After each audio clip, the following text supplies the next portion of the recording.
Welcome. This is St. Mark Advent Adventure with Father Dave and Deacon Ron. Today is Wednesday of the third week of Advent. And our second reading today comes from the prophet Isaiah. And I just love this particular passage from Isaiah because it talks about God creating all things. Now, many, many years ago, my brother and I decided to take a road trip. And we tried to see as much as we could along the way.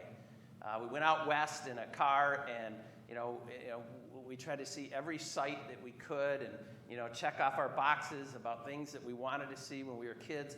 Well, at one point, we ended up looking on the map and saying, you know what, let's go to the Grand Canyon. And we were just leaving Las Vegas. It was about midnight. I said, if we drive through the night, we can get to the Grand Canyon by sunrise. I thought, let's go do it.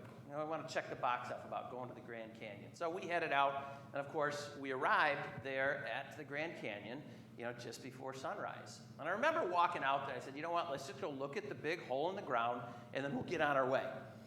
And I remember going out there, and there were 20 or 30 people along this ridge, and they were all just kind of sitting there quietly, not saying anything to each other.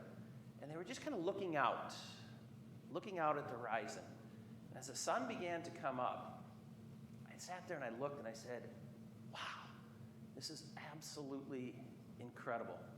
And I can remember at that moment having the feeling that was, how could you ever say that there wasn't a God after looking at something like the Grand Canyon? I just walked away with a new appreciation for God's creation. In this passage in Isaiah, it tells us that God created all things. He is the one that did everything. It is because of him. He's the Lord our God, and he did it all. And I think it's so important as we walk through every day of Advent that we take a step back and we think about all that God does. Now, even when I think about that story of creation, I think about how he brought order to chaos. Order to chaos.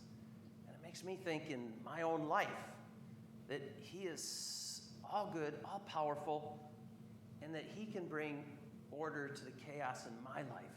If he did all of that, if he did that Grand Canyon like he did and created all things, just imagine what he can do for our lives and the chaos that we have. It's a busy time.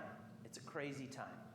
Just take a step back and look out and just appreciate all that God does and how he brings order to chaos. And that's the promise of Advent.